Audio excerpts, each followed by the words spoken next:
Welcome to the Arizona Department of Education's video on creating a balanced approach to the World History Standards. In 2018, the Arizona State Board of Education adopted new history and social studies standards. There is significant change to the course considerations you will need to keep in mind when creating a world history course and its corresponding scope and sequence. Today we will be examining what a balanced approach means in a world history course with the new standards. We will also be examining examples of balance in a world history course using the new standards.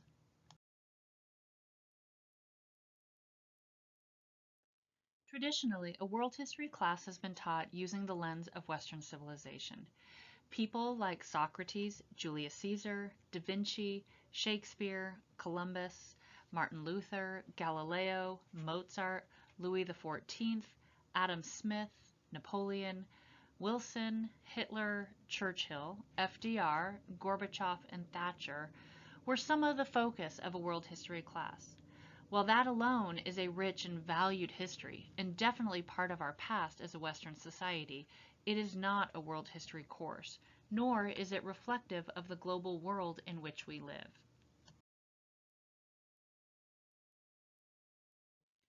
In 2018, the Arizona State Board of Education adopted the new social studies standards. As part of those standards, there are course considerations to include as you make your scope and sequences. Those course considerations are as follows.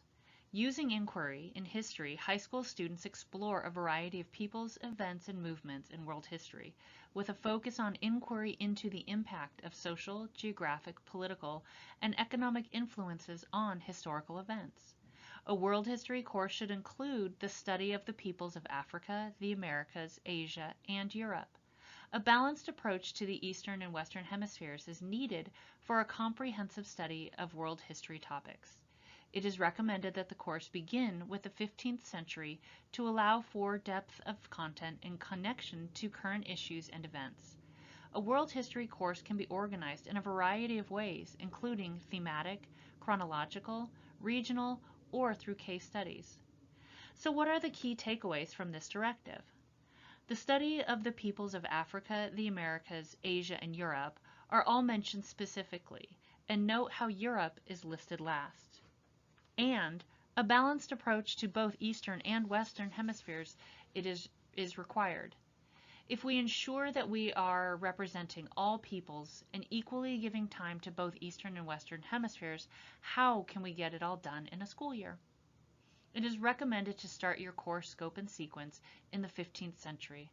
By beginning content in the 1400s, teachers will now have more time to go into depth with content, to develop a deeper understanding for the students of the world in which they live, and avoid the trap of a mile wide and an inch deep. So let's look at some possible content ideas that traditionally are taught in a more Eurocentric way and adapt them for the new standards. The Renaissance. Who started it? With our new standards, one could argue that without the rest of the world, there would have been no Renaissance in Europe. Beginning in the Middle East, Muslim scholars, philosophers, doctors, and scientists and traders are responsible for preserving Greek and Roman literature and culture, and then translating it into Arabic, then Hebrew, and finally Latin languages. Men like Ibn Sina, or Avicenna as he was known in the West, and Ibn Rushd or Averroes to Europeans, are directly responsible for medical texts, algebra, translations of Aristotle, and philosophy that led to the Enlightenment. These same Muslim empires of the Umayyads and the Abbasids are directly responsible for providing the trade goods Europeans so desperately craved, as well as exposing them to new ideas and inventions. Looking to the east, the Indian Ocean voyages of Zheng He, the Ming Dynasty admiral of the 1400s, and his treasure fleets of hundreds of ships dominated trade and brought silk, porcelain, and lacquerware that the West desired. He also brought with him scholars, translators, astronomers, new inventions, and new ideas to the port cities he traveled. This exposure increased Europe's desire, but also led to a diversity and knowledge that Europe was lacking. Once those luxury goods and new ideas made it to Africa and the Middle East, how did they influence Europe? Men like Mansa Musa, a 14th century Mali king, and Ibn Battuta, a 14th century traveler, along with the Swahili city-states like Kilwa along the east coast of Africa, all had systems that promoted the trade of ideas and goods, especially those spices from Southeast Asia. Those flowed to Europe and then influenced the Renaissance. The ideas of humanism, the beautiful art, and the desire to control this trade eventually led to the European conquest of the Americas. With our new standards, a traditionally European event, like the Renaissance, now becomes richer, more diverse, and a balanced topic that spans all continents and gives the students a real depth of knowledge. It's no longer what was the Renaissance, but who started it and why. Using inquiry, students can investigate all of the possibilities and make arguments about that question. Remembering, inquiry does not necessarily mean that students are writing a formal essay. It can be a number of deliverables, and here are the standards that we've covered in this topic.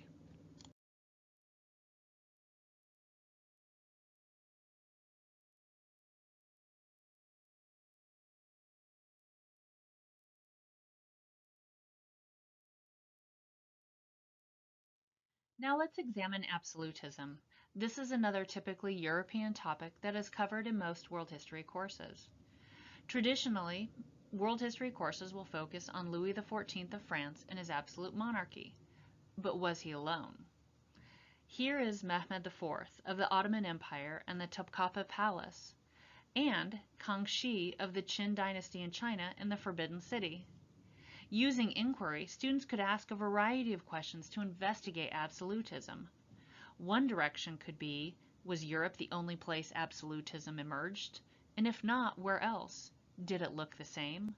Or who was the most powerful ruler in the 17th century? Coming from a very European idea, like absolutism, teachers can now open up their students' investigation of the entire world and examine all absolute rulers, make comparisons and conclusions about these leaders and their impacts on their countries, regions, and even relate them to leaders today in the same area or elsewhere. For example, is Erdogan in Turkey a modern-day Mehmed IV? Can you compare Kangxi and President Xi Jinping of China? Are they the same? Why does President Macron's government look nothing like Louis XIV's?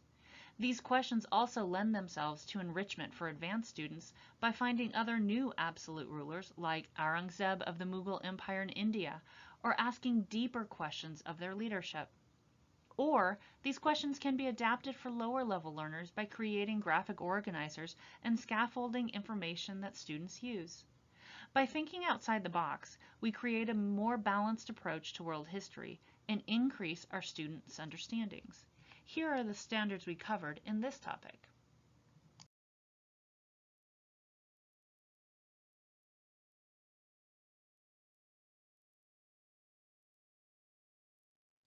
Lastly, World War I. By its title, one would think this is already a balanced topic in a world history course. Yet too often World War I is taught through trench warfare on the Western Front and the destruction of the Russian army leading to the Russian Revolution on the Eastern Front. This does a great disservice to our students by not giving them the whole picture. In this example, we are looking at the effect of World War I on a global scale. To increase balance, students can analyze the events, people, and places that were impacted by the war. For example, what was the impact of World War I on the newly emerged Turkish state? How did women gain universal suffrage under Ataturk and the newly emerged Turkish state? In India, did the British overreact to the Amritsar protests because they feared losing imperial power like Germany?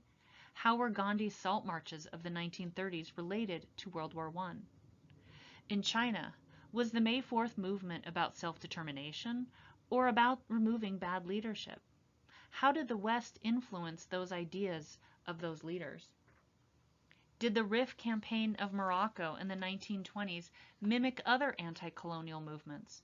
And why didn't other African nations push for independence at the same time? Could the Vietnam War have been avoided had the Yen Bai mutiny of the 1930s been successful? And did Woodrow Wilson mean, in point 10 of his 14-point speech to Congress, for self-determination to apply to all colonial powers or just the losing side?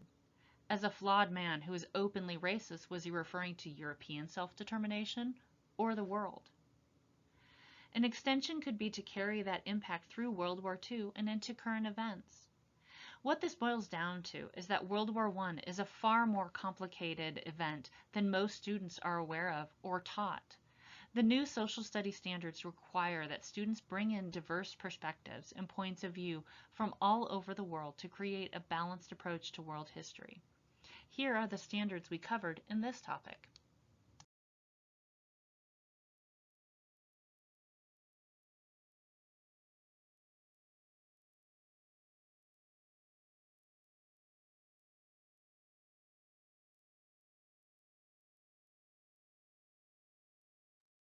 Thank you for watching our video on creating a balanced approach to a world history course. For questions or concerns, please contact either Tammy Waller at tammy.waller@azed.gov or Linda Burrows at linda.burrows@azed.gov, or visit the Arizona Department of Education Social Studies Standards website for more information and resources. Thanks again.